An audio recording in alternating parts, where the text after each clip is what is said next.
क्योंकि एक जान ज़ाया हुई है और सानू सारिਆਂ ਨੂੰ ਉਹਦਾ बड़ा अफसोस होया। ਉਹ किन्ना को परेशान होए होणगे, लेकिन ये छोटी जी कुताई ने एक इंसान की जान ले ली है। अगर कोई बच्चा नज़र आवे महल्ले दे विच गुड्डी फड़े आ ते असीं उस तो कोल ज़बरदस्ती खो के भी गुड्डी पाड़ दईए। कोई गलत समझिया होवे ते ओहदे अगे भी माजरत है।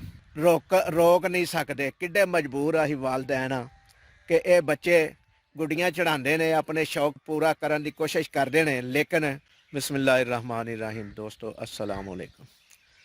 अल्लाह ताला रमज़ानुल मुबारक के सदके तुहानू सारे दोस्तों, भैनों भाइयों, बजुर्गों सेहत और तंदुरुस्ती वाली लंबी जिंदगी देवे और अल्लाह ताला तुहाडियां जिंदगियां दे विच खुशियां भर देवे। आमीन सुमा आमीन। साडे इस चैनल के उत्ते नवे आने वाले दोस्तों के गुजारिश है कि साडी वीडियो नू वेखण भी और साडे चैनल नू सबसक्राइब भी करन और घंटी के बटन भी दबा दें ताकि साड़ी हर नवी आने वाली वीडियो का नोटिफिकेशन तुहाडे तक पहुँच सके।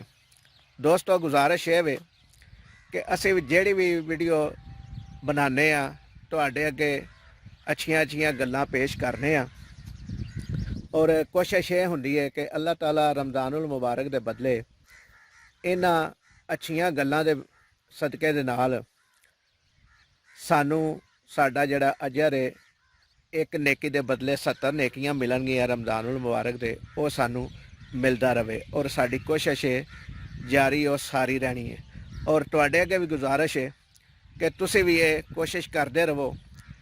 कोई पता नहीं अगला माह रमज़ान साड़ी जिंदगी च आउणा है कि नहीं आउणा, और यदा मौका जिहड़ा वे वो हथों ना जान दईए।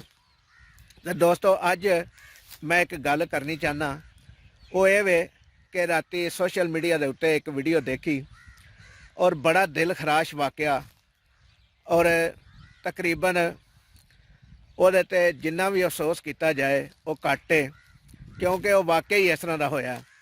वो वाकया की होया कि एक बच्चा नौजवान जिहदे बारे च सुनिया कि वो ईद तो बाद शादी भी सी और वो डोर वो गले च फिरी है और बंदा रोड के उत्ते तड़फ के मर गया, दुनिया तो रुखसत हो गया। तो दोस्तों वेखो, छोटी जी कुताई, छोटी जी गल, तुहाडे बच्चे जिहड़े गुड्डी चढ़ाते हैं उन्होंने असी रोक नहीं सकते। किड्डे मजबूर असीं वालदैन आ कि ये बच्चे गुड्डियाँ चढ़ाते हैं, अपने शौक पूरा करने की कोशिश करते हैं, लेकिन वो बदले च एक नौजवान की जान चली जाती है। लेकिन अगली गल ये वे कि सानू शऊर फिर भी नहीं आउंदा। असीं फिर भी यही समझने आ कि साडे बच्चों की तो गलती नहीं, हालांकि साडे बच्चे तो मुराद ये वे कि जिन्ने भी मुसलमानों के बच्चे ने या पाकिस्तान दे विच जिन्ने भी लोग ने उन्हां दे जिहड़े बच्चे ने वो साडे ही ने। असीं ही समझ लो कि उन्हां दे वड्डे वडेरे आ और समझाउण वाले आ कि साडी गल दी किसी नूं समझ नहीं आउंदी, आउणी चाहिदी है। मैं देखा कि अज अपने शहर दे विच किसी जगह ते कोई गुड्डी नहीं चढ़ रही। ये अच्छी गल है कि जेड़े नहीं चढ़ती पई, ये इंतजामिया दे भी समझ लो कि अच्छा किरदार इंतजामिया दा समझ लो कि जेड़े जिम्मेदार ने थाने वाले उन्होंने कंट्रोल किया है और उन्होंने भी एप्रीशिएट करना चाहिए कि उन्होंने इन्नी सख्ती की है कि अज साडे शहर विच कोई गुड्डी नज़र नहीं आ रही। और यदी वजह है वे कि अमला जड़ा मुस्तनद है और समझ लो कि अमले ने अपनी जिम्मेदारी पूरी की है। और शहरियां दे भी शुक्रिया कि जिन्हों ने अपने बच्चों के उत्ते कंट्रोल किया है और गुड्डी नहीं चढ़न दी, क्योंकि एक जान ज़ाया हुई है और सानू सारिਆਂ ਨੂੰ ਉਹਦਾ बड़ा अफसोस होया। और जान ज़ाया नहीं सी होनी चाहिए। और दुनिया के उत्ते घर का कफील हो सकता बच्चा, ਉਹਦੀ ਜਿਹੜੀ शादी होनी सी वो वेखो वो ਜਿਹੜੀ ਉਹਦੀ दुल्हन बननी सी, ਉਹਦੇ दिल के उत्ते की गुजरी होएगी, वो किन्ना कुछ रोई होएगी, ਉਹਦੇ घर वाले ਜਿਹੜੇ ने वो किन्ना कुछ परेशान होए होणगे। लेकिन ये छोटी जी कुताई ने एक इंसान की जान ले ली है।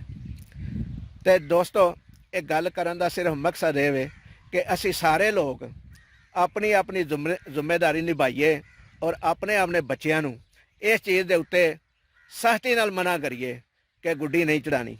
ਅਗਰ ਕੋਈ ਬੱਚਾ ਨਜ਼ਰ ਆਵੇ ਮਹੱਲੇ ਦੇ ਵਿੱਚ ਗੁੱਡੀ ਫੜਿਆ ਤੇ ਅਸੀਂ ਉਹ ਤੋਂ ਕੋਲ ਜ਼ਬਰਦਸਤੀ ਖੋਹ ਕੇ ਵੀ ਗੁੱਡੀ ਪਾੜ ਦਈਏ ਤਾਂ ਕਿ ਉਹਦੀ ਹਿੰਮਤ ਨਾ ਪਵੇ ਕਿ ਉਹ ਗੁੱਡੀ ਚੜਾਏ ਔਰ ਇਸ ਤਰ੍ਹਾਂ ਫੇਰ ਕੋਈ ਨਾ ਖੁਸ਼ਗਵਾਰ ਵਾਕਿਆ ਪੇਸ਼ ਆਏ।